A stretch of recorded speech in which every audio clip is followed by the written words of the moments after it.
بسم الله الرحمن الرحيم. المشاهدون الكرام، السلام عليكم ورحمة الله وبركاته. أحييكم، أنا أحمد شريف من قناة سلام الإعلامية المباركة، وأسعد دوما سيداتي سادتي أينما كنتم. أسعد بلقائكم في هذه القناة المباركة، وفي حلقة في برنامج مع اللغة العربية، وهي الحلقة رقم 121. يسرني آنساتي سيداتي سادتي أن أرحب باسمكم جميعا بأستاذنا الدكتور عصام حسين البرام، الشاعر والإعلامي والدبلوماسي وكذلك الأكاديمي. دكتور عصام، مرحب بك في اللقاء الثاني مع قناة سلام في برنامج مع اللغة العربية. مرحبا. مرحبا بك أستاذ أحمد، سعداء جدا أن نلتقي بشخصك الكريم وبقناتكم الكريمة أيضا. بارك الله فيك سيد الكريم. وتحدثنا في الحلقة السابقة دكتور عصام في قضايا كثيرة، قضايا اللغة وغناها وثراء وتميزها عن اللغات العالمية، وبرضو عرجنا على سيرتكم العطرة دكتور عصام، وبرضو عرجنا على جامعة الدول العربية، وإن كان ما هبشناه بالمستوى الذي ينبغي أن يكون. وكنا ضربنا موعدا مع المشاهد الكريم أن نسوح وإياك في شعرك شعرك الغزير. يعني أنت لك 9 دواوين من الشعر كما حدثتنا في الحلقة السابقة. دكتور عصام، الشعراء عادة لا يبنون قصورا من أشعارهم، يعني ويعيشون مرارات المعاناة وولادة الشعر وما إلى ذلك. وأنا أستشهد دائما بمقولة قالها أحد الشعراء، يقول يخاطب الشعر، يقول له آه يقول له آه ما زلت تتعب مصطفاك وتتعب، ما زلت تتعب مصطفاك وتتعب يا شعر، قل لي أين منك المهرب، من قبل تكويني أراك معذبي، وأخال بعد الموت منك أعذب. ماذا جنيت من الشعر دكتور عصام؟ الشعر إلهام وإبداع وقدرة. الشعر أوتار وفي الأوتار نغمة. الشعر بركان وفي أعماقه حسرة. الشعر لولا الشعر ما قامت على الطغيان ثورة. الله أكبر. الشعر هو قدرنا طبعا، يعني من أين أبدأ أو كيف أنتهي؟ يعني حضرتك أستاذ أحمد يعني شاعر، وشاعر له قامة كبيرة بدون مجاملة. أنا طلع دائما على كل ما تكتبه من قرير ومن تفعيله. الشعر كما تفضلت صديقي الجميل هو قدر الإنسان يعني. وهذا الإلهام الذي يأتيه ليس أنه يأتيه شيئا اعتباطيا، وربما أنا أضيف أقول أنه أيضا للشعر له وراثة مع الإنسان، ربما من أبيه أو أمه أو خواله أو عمامه. يعني هو أشبه ما يكون بحالة كبقية الحالات الموجودة عافاكم الله من أمراض قد تصيب الإنسان. ربما يصفه بعض الأدباء بمرض الشعر الذي يصيب الإنسان، وهوس الشعر وشيطان الشعر والألقاب الكثيرة.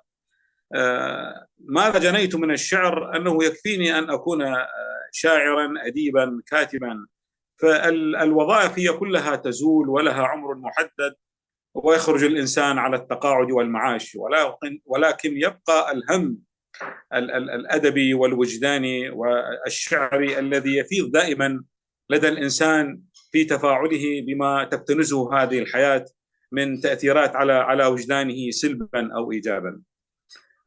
قضية الشعر هي ليس قضية يعني حرفة كي نكسب منها مالا، بقدر ما الكثير من الناس عندما يبدأون بكتابة الشعر منذ الفترات الأولى من حياتهم إنما كانت هي أشياء تملي على ذاته وتفرض عليه شاء أم أبى أن يسقط هذه الكلمات أو هذه الوجدانيات وهذه الإرهاصات التي تحتصر في ذاته لتكون على جمل شعرية أو نثرية على تسقط على الورق. فلم نجني من الشعر مالا ولم نبني قصورا ولا نكون فارهين كما هو شاء قدرنا أن نكون كشعراء أو كأدباء. هذا ما جنيته والحمد لله رب العالمين. بارك الله فيك دكتور. عارف دكتور، عندنا شاعر واحد في السودان، هو الوحيد الذي كتب، يعني ظل مستمسكا بمهنة الشعر ومكانة الشعر.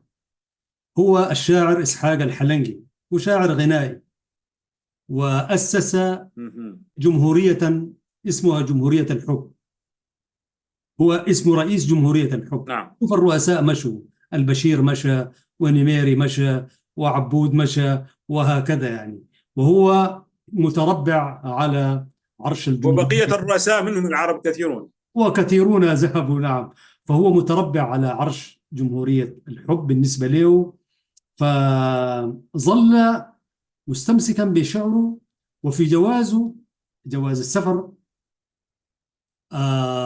طبعا تكتب المهنة، وأنت رجل دبلوماسي يعني، تكتب المهنة الوظيفة. هو قال لهم أنا لم أعمل شيء إلا في الشعر. وطبعا كتب لكل المنشدين والمغنين السودانيين كلهم، من الكبار إلى ولا زال حتى اليوم. فقال لهم دائما في الجوازات كان يستميت أن تكتب في خانة المهنة شاعر، وفي النهاية فاز. في النهاية فاز، وكتبت له في جوازه جميل، شاعر. قال أنا يكفيني من الشعر هذه الوظيفة، ولا يزال حتى اليوم يكتب الشعر. هو إسحاق الحلنجي من شرق السودان.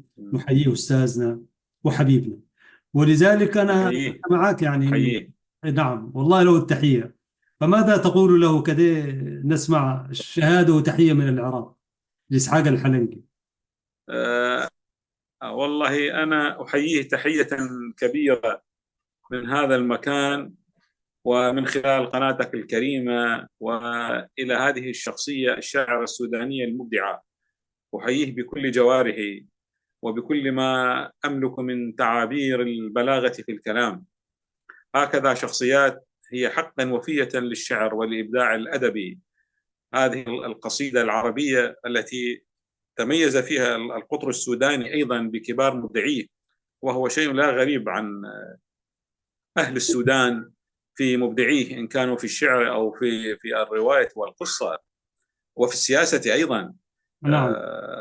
تحية كبيرة لهذه الشخصية المبدعة، وأتمنى أن تصل هذه كلماتي وأن ألتقيه يعني بإذن الله تعالى في يوم ما عاجلا، إن كان في القاهرة أو في بغداد أو في الخرطوم أو في أي بلد عربي أو غير عربي. والله إن شاء الله سنسعى في ربطك. إن شاء الله. هذه شهادة والله نعتز بها ويعتز بها هو أستاذ إسحاق الحلنجي. وإن شاء الله يعني نتمكن من أن نلتقي معا بحوله تعالى إن شاء الله.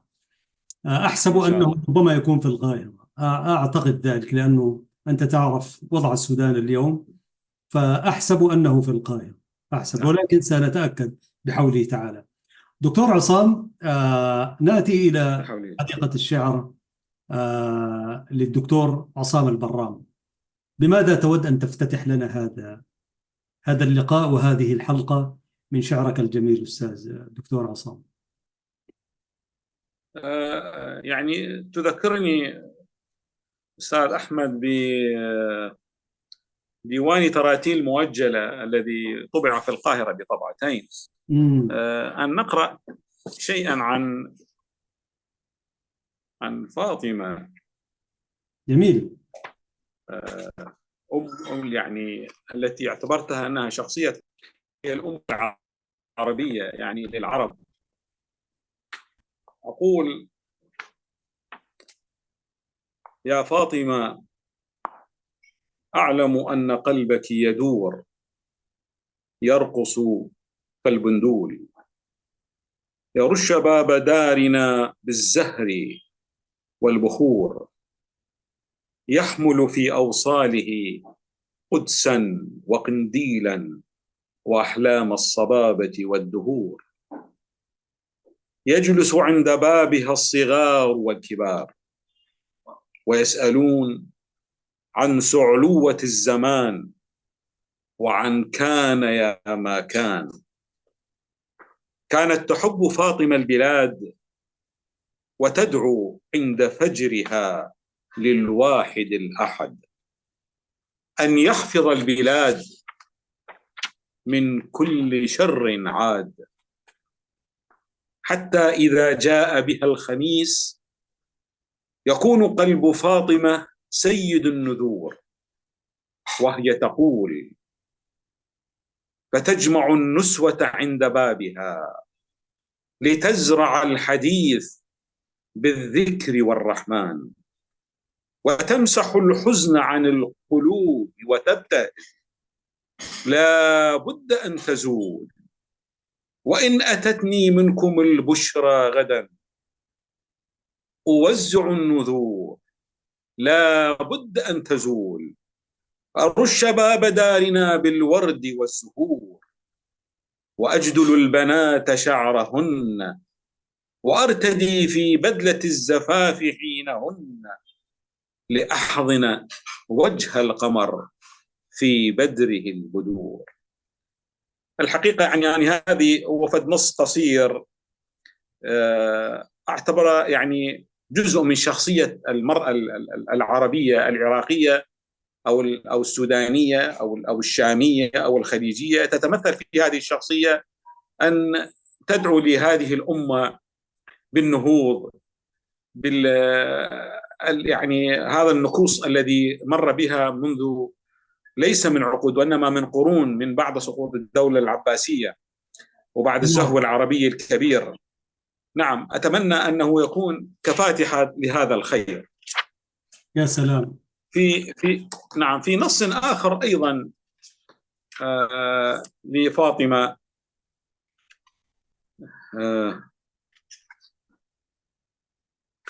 قلب فاطمة.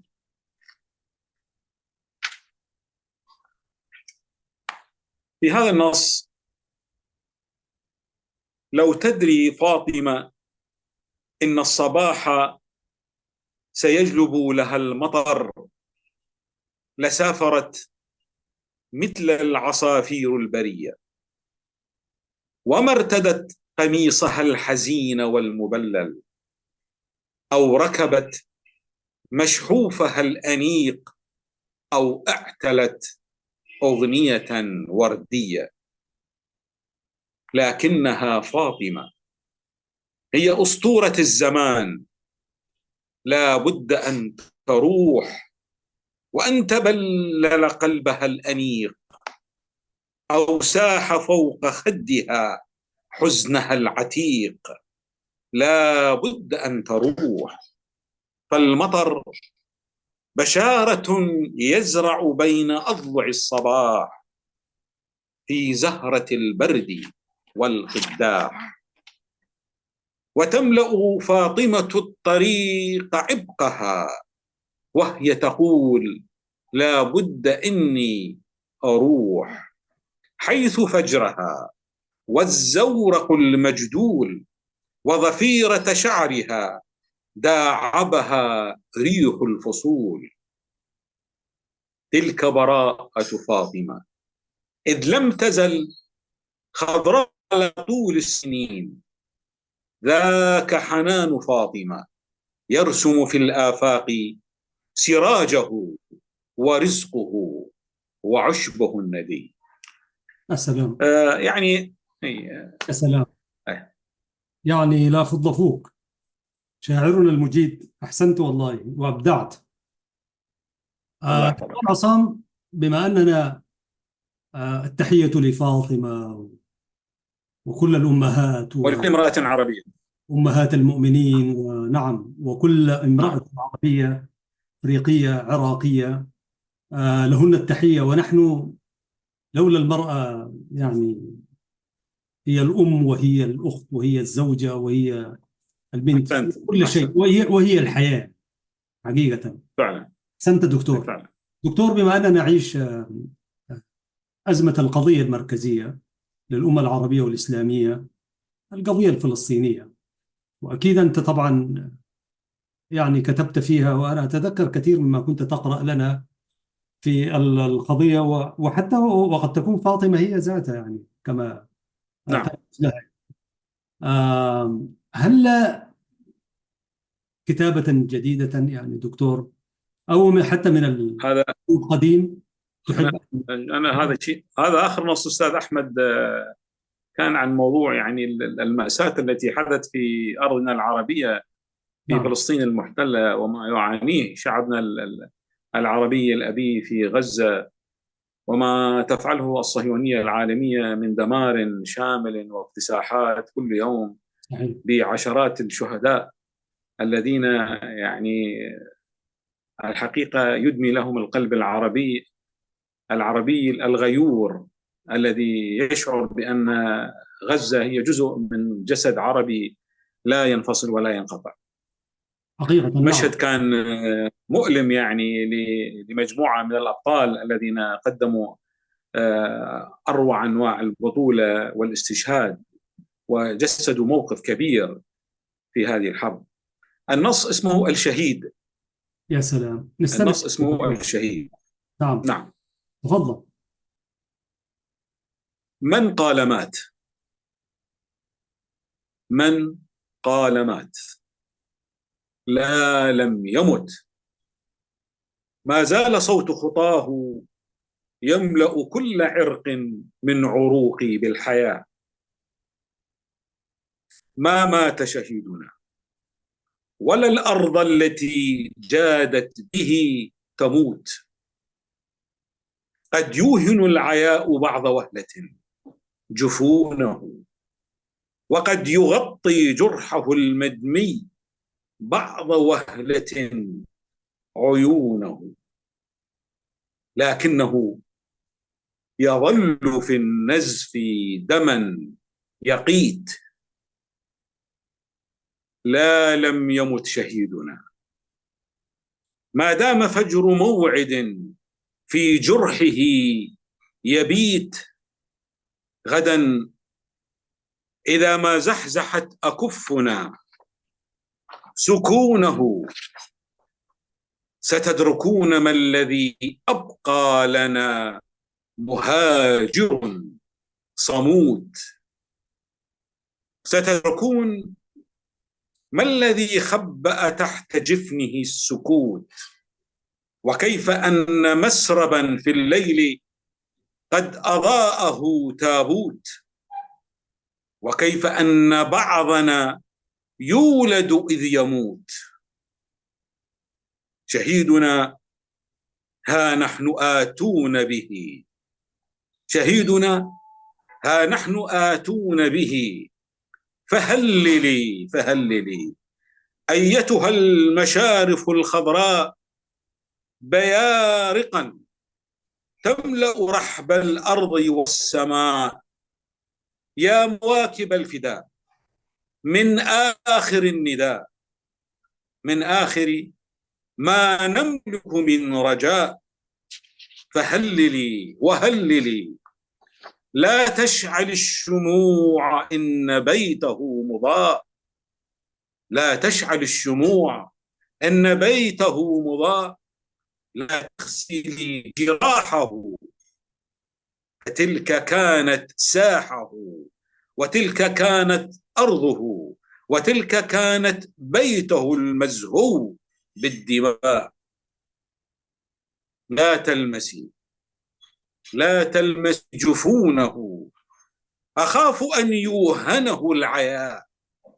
لا تصرخي، إن وراء صمته حكاية أروع ما أبقى بها أن تولد في موته مشارفا خضراء بيارقا تملأ رحب الأرض والسماء. أروع ما أبقى بها إن صرت في الموت لنا الرجاء. إن صارت الموتى به أحياء، لا لم يمت شهيدنا، لا لم يمت شهيدنا، ها نحن آتون به مواكبا وواكبا تسأل عن طريقها بالفجر والمساء. يا سلام. هذا آخر يعني النص اللي أحسنت. كان عن الحرب الدائرة الآن. الحقيقة يعني شيء مؤلم جدا كلما نطالع يعني مواقع الإعلام والأخبار، شيء مؤلم جدا صراحة. حقيقة نعم نعم. حقيقة يا دكتور، صح لسانك ولا فض فوق، وشعرك يكفي أنه من العراق. وأحسنت يا دكتور. دكتور، في قصائدك الكثيرة في 9 دواوين، هل تم التغني بها وتقديمها كأناشيد؟ واحدة من قصائدك مثلا. واحدة من الأغاني أخذها كان ملحن جاء في القاهرة، مم. درس في كلية الفنون الموسيقية، وهو أساسا ملحن، وأكمل دراسته العليا، فأخذ نص فاطمة يا سلام. ولحنها كأغنية. النص الأول الذي قرأته لحنه كأغنية وقدمها عن طريق تلفزيون البصرة، وهي واحدة من التلفزيونات يعني القنوات الإعلامية الموجودة في محافظة البصرة في جنوب العراق. يا سلام، إن شاء الله نعم، نستمع إليها ذات يوم. إن شاء الله إن شاء الله نستمع لها. يا الله دكتور. دكتور عصام، طبعا كما نوهت سيداتي سادتي في اللقاء الأول، هو ما شاء الله منداح وكثير المشاركة في الندوات، في المهرجانات، في الأمسيات الثقافية والأدبية، وكذلك في لقاءات المراكز الأدبية والثقافية، سواء كان داخل مصر أو خارج مصر أو حتى في العراق.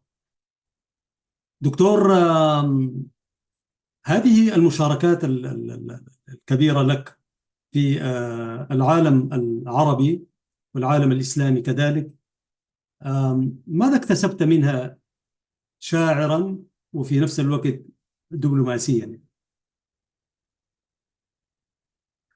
الحقيقة يعني هي وجود اللقاءات، إن كان على الصعيد المؤتمرات الأدبية أو المهرجانات الأدبية شعرية أو أدبية بشكل عام يعني، ومشاركتنا أيضا مشاركتي في المؤتمرات السياسية، إن كانت في مقر جامعة الدول العربية أو خارجها في الدول، وحتى عندما كنت يعني في وزارة الخارجية العراقية عندما كنا نشارك في مؤتمرات دولية. لكل منها لها خصوصية بصراحة، ولكل منها لها طابعها الخاص الذي يميزها. وأحيانا هنالك التفاعل يعني بصراحة بين المؤتمرات الأدبية يعني تكون مبطنة سياسيا يعني، أو لنقل ذات مظهر سياسي، من خلال ما يتم طرحه من نصوص أو من أشعار أو من بحوث أدبية، أحيانا تلتقي وأحيانا تختلف في الواقع السياسي العربي. يعني ما أضافت لي من خلال وجودي كمؤتمرات أدبية أو شعرية، بصراحة خلتني أن أتعرف ويتعرفون علي بنفس الوقت، أن ألتقي بوجوه أدبية ثقافية عربية وغير عربية.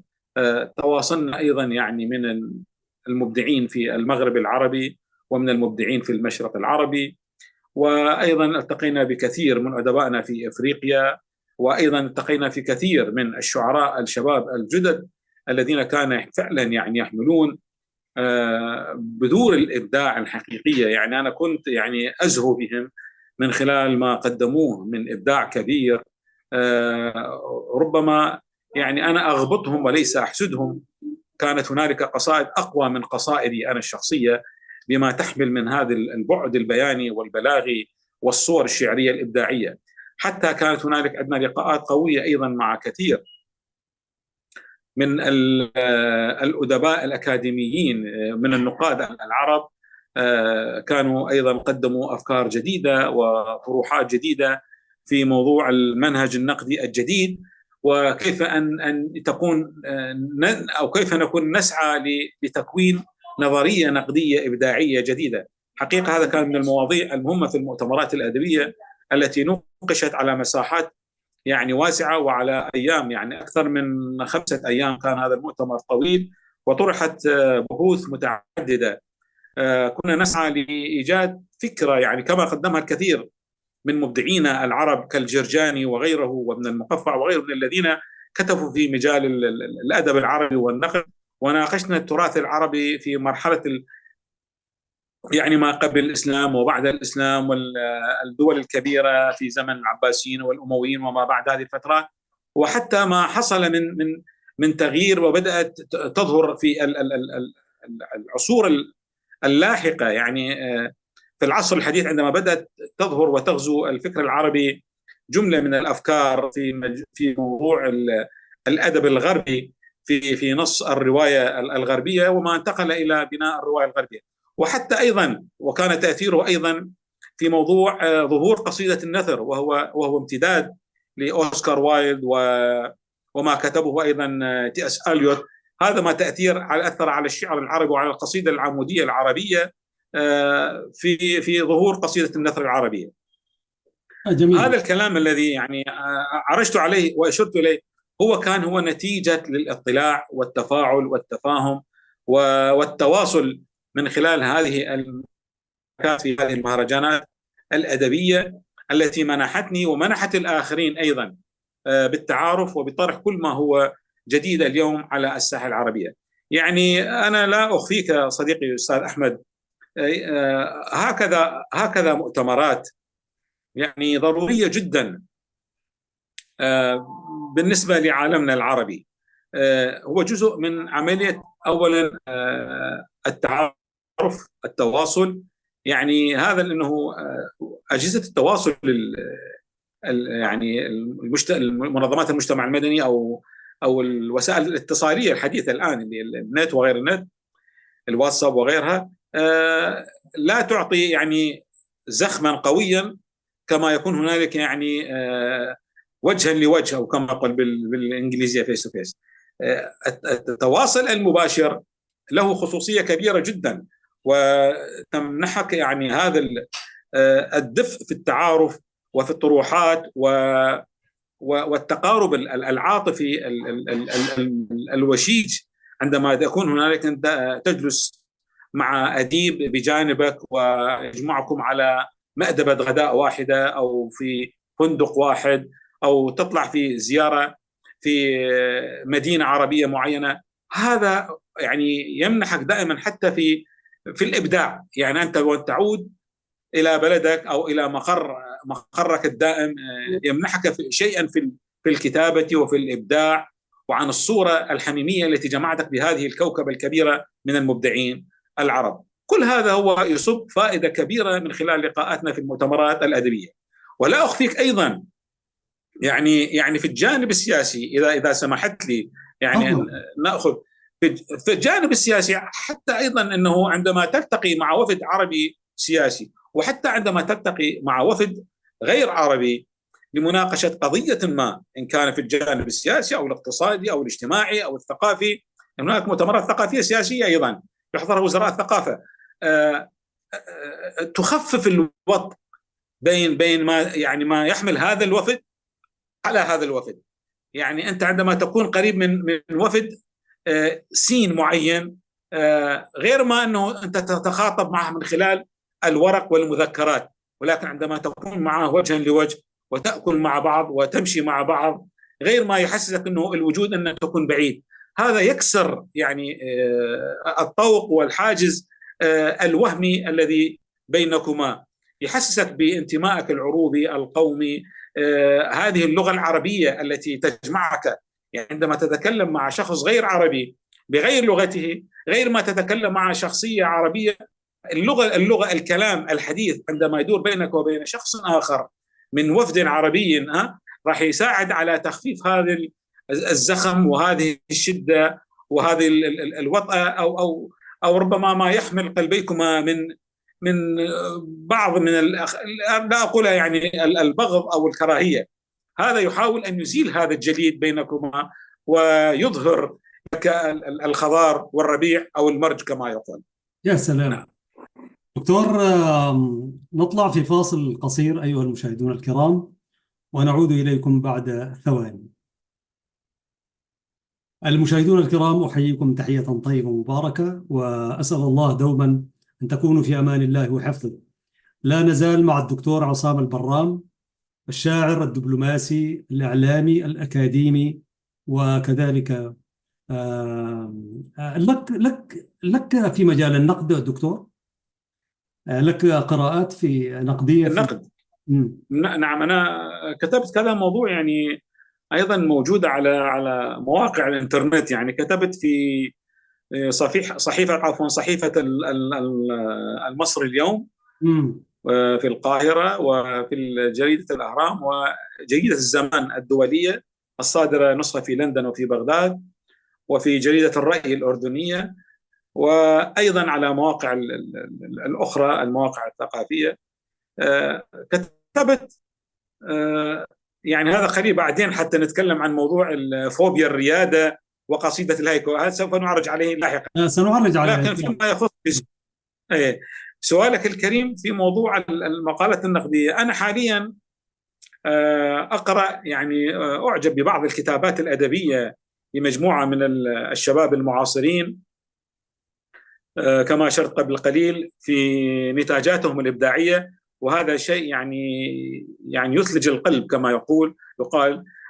يفرحني دائما أنه أنا أقرأ لنصوص إبداعية جديدة، أنه لا زالت الثقافة بخير، وأن الإبداع العربي لا زال بخير، إن كان في مجال الشعر أو النقد أو الرواية أو القصة. يعني حتى بدأت تظهر نوع من النصوص الإبداعية، الأجناس الأدبية صح التعبير. يعني عندما بدأت تظهر لدينا القصة الشاعرة مثلا، أو على سبيل المثال أيضا الهيكل العربي، أو مثلا القصيدة المكثفة جدا اللي أكثر هي من قصيدة الومضة. أيضا بدأ يظهر عندنا جزء آخر يسمى الرواية القصيرة. يعني إحنا عندنا نعرف أنه شيء اسمه الرواية، والرواية في المفهوم العام هو رواية تكون طويلة دائما من أحداث متفاعلة متسلسلة متفرعة. ولكن الآن بدأت جنس أدبي جديد يظهر أنه اسمه الرواية القصيرة. يعني كما ظهرت القصة القصيرة جدا، وكانت عندنا قصة وظهرت عندنا القصة القصيرة جدا، الآن الرواية القصيرة. يعني شوف، هذا يعني يحسسك دائما أنه لا زالت الثقافة في نمو وفي إبداع. وهذا أيضا له دور كما قلنا، أنه له فاعلية من خلال الحضور وعقد المؤتمرات الأدبية التي تفعل هذه الأشياء، أو على الأقل تناقش هذه الأشياء، أو تبحث فيما هو السلبي والإيجابي فيها وتقومه وتجعل منه قيمة إنسانية إبداعية جديدة محسوبة للفكر الإبداعي العربي. هذا ما نسعى إليه دائما، يعني أنه الفكر الإنساني العربي لا نريده أنه دائما تشغله الحروب والصراعات والدمار والانقسامات والطائفية والإثنية والقبلية وغيرها. نحن دائما نسعى من خلال في خضم كل هذه الصراعات وكل هذه الثقل السياسي الذي يعيش واقعنا العربي والتحديات. احنا المبدعون العرب يكتبون ويبدعون ويخلقون أجناسا أدبية جديدة، فهي عقول نابضة دائما بقيم إنسانية تؤكد إنسانيتها، وليس كما يتصور البعض أن العقل العربي هو عقل ينزع دائما إلى الدمار وإلى الكراهية أو الحقد على الآخرين. بالعكس، نحن كعرب مسلمين وغير مسلمين ومن كل الأديان التي تنتمي إلى هذه الأرض العربية التي عاشوا عليها وترعرعوا فيها وتكلموا بلغتها الأصيلة، هم مبدعون، هم ناس يعني إنسانيون يمتلكون من الإنسانية بما يعزز من خلال إبداعهم الإنساني دائما. ولكن ما تحيطهم من تحديات تفرضها دائما الأجيال التي أجيال الحروب، الجيل الأول والثاني والثالث والرابع وغيرها من هذه المسميات التي تأتينا من الخارج، لتحاول أنه دائما تجعل من العقلية العربية متشتتة، مضطربة، غير مستقرة، لا تقوى على أن تقدم شيئا فيما يسمى شيئا إبداعي أو محسوب إلى العرب كشعب إبداعي متحضر.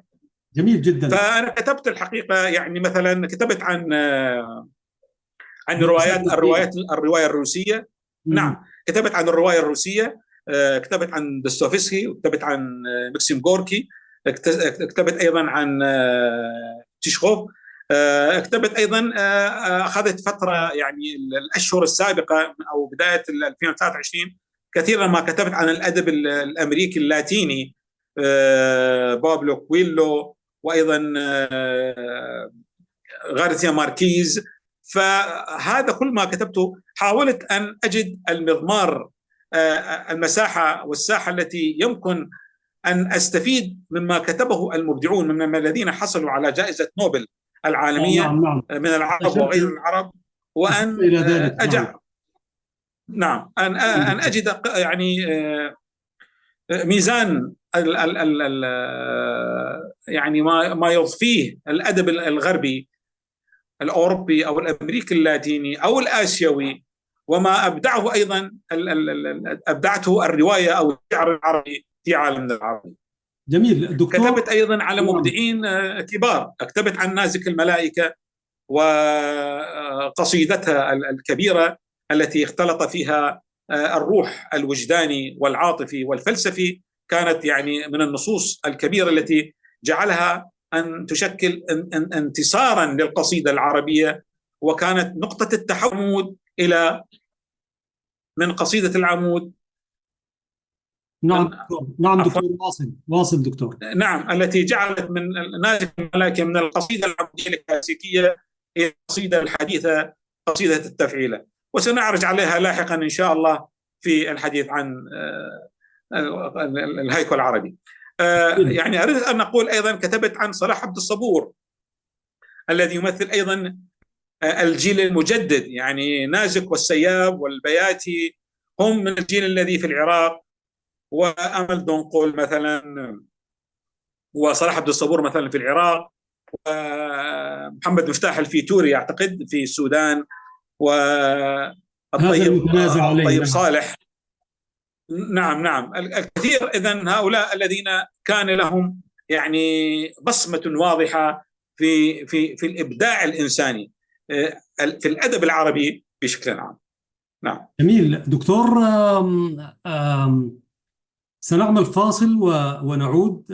أبقى معنا عزيزي المشاهد وعزيزتي المشاهدة لندخل إلى محور هام، وهو قصيدة الهايكو مع قراءات أخرى إن شاء الله. هذه قناة سلام الإعلامية المباركة، كونوا معنا مشاهدينا الكرام.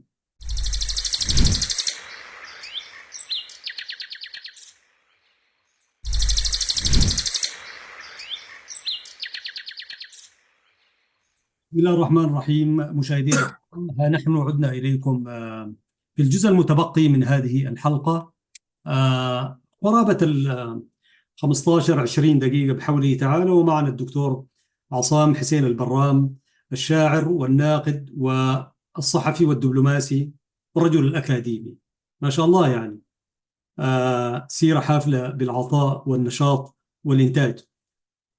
دكتور، قبل أن ندخل إلى قصيدة الهايكو، أنت تجولت كثير في هذا العالم، يعني متنقل من وظيفة إلى وظيفة، من مكان إلى مكان. مدينة في الذاكرة دكتور، مدينة دائما كلما تذكرت وفتحت صفحات المدن تطل برأسها. وربما يعني الشعراء طبعا عندما يذهبون إلى أماكن كثيرا ما يعني يعبرون عن أشياء شعرا. فمدينة دكتور عصام البرام وفي شعر. بصراحة يعني لكل دولة لها خصوصية ولها جمالية ولها ظروفها ولها ثقافتها، فيعني لا تستطيع أن تميز هذا عن ذاك، أن تقول هذا البلد هو جميل بكذا ولكن لا يمتلك بعض الجماليات والخصائص الفنية الثقافية الطبيعية في بلد آخر. هذا جانب. أنا أقول يعني عندما مثلا عملت في سيول هذا عاصمة جمهورية كوريا الجنوبية، بلد تشعر هنالك أن دقة في العمل، دقة في المواعيد، شعب ملتزم، شعب إبداعي تقني، نظيف، يمتلك من روح المودة والتعاون والمحبة. أنا طبعا هذه الحقيقة يعني حتى وجدتها ليس فقط أنه عندما كنت في كوريا الجنوبية في سيول، وإنما حتى عندما زرت بكين، وأيضا مدينة الحاصل، لا المدينة المعروفة هذه يعني شنغهاي أيضا، نعم شنغهاي. فهذه وجدت أنه الشعوب الآسيوية تكاد تقريبا تمتلك من روح التواضع والتعاون واحترام الغير، مقارنة في البلدان الأخرى لا نريد أن نسميها. هذه البلدان يعني وجدتها في مثلا كوريا الجنوبية، وجدتها في بكين، في شنغهاي، في دول آسيوية أخرى كنا قد زرناها، منها من عملنا بها ومنها من زرناها كزيارات بحثية في جامعة شنغهاي للدراسات الدولية، وبكين كانت أيضا زيارة دبلوماسية. نعم. عندما تعرج مثلا إلى المجر أو بودابست، بودابست هذا البلد الأوروبي الهادئ، يذكرني فيه، كنت أزور يعني كما أشرت حضرتك إلى موضوعك الأدباء والشعراء، كنت أزور مكان مقهى كلاسيكي قديم كان يجلس فيه الموسيقار العالمي فرانز ليست، صاحب السيمفونيات الشهيرة، الموسيقار المجري الهنغاري.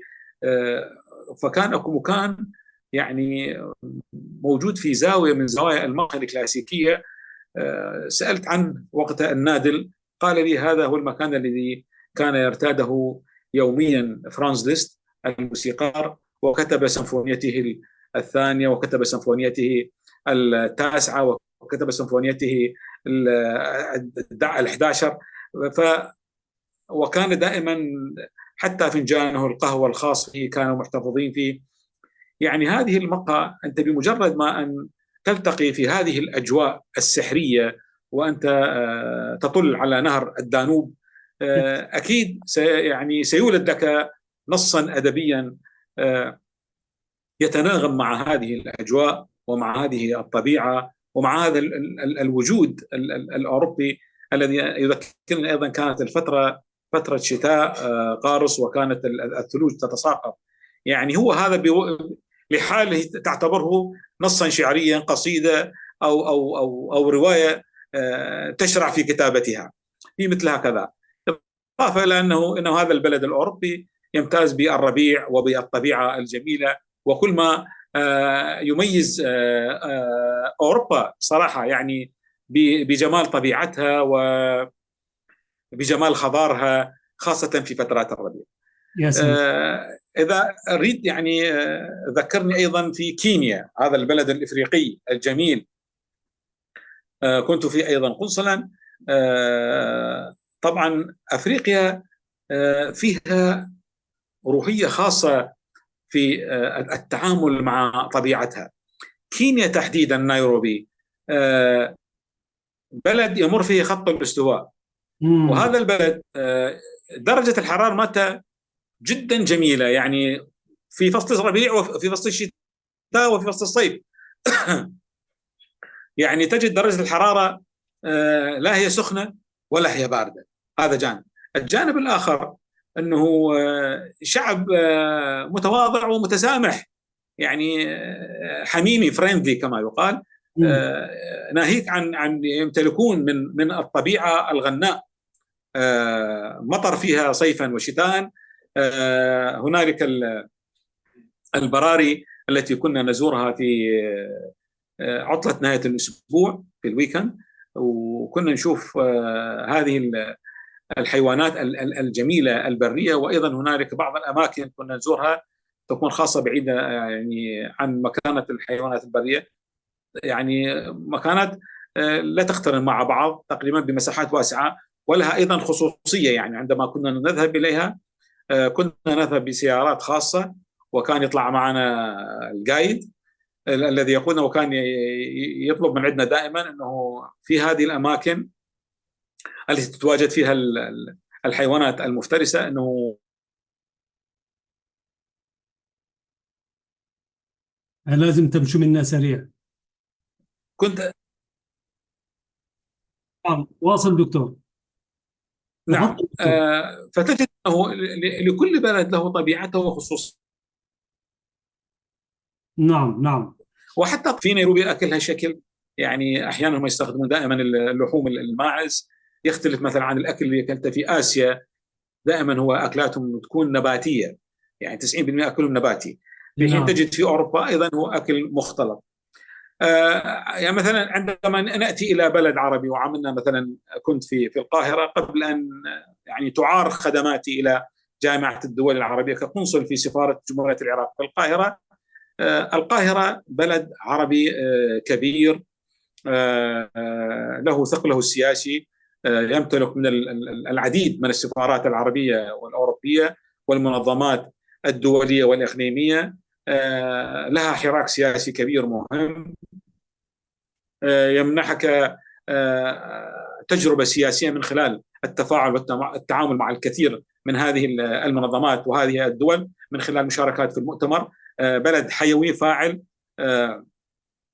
أيضا لو نعرج أيضا إلى موضوع الأدب والثقافة، مصر يعني غنية بأدبائها وكتابها وإعلاميها، فلا شك كان هذا يعني هاجسي الأساس أن بعد ما أنهيت خدمتي في جامعة الدول في السفارة العراقية أن أنتقل للعمل في جامعة الدول العربية لديمومة التواصل والاستمرار مع هكذا شخصيات كنت أحس لها أنه لها موقعها المهم في التفاعل بآرائهم وأفكارهم وكتاباتهم، وكانت هنالك لي علاقات مع كبار أدبائها وكتابها وإعلاميها، وكان لنا حضور دائما في المشاركة أيضا ليس على المستوى السياسي فحسب، وأيضا إنما كنا أيضا لنا حضور دائم من خلال الدعوات التي كانت تقيمها مثلا اتحاد كتاب مصر وأتليه القاهرة والمنظمة الأفرو آسيوية للأدباء والكتاب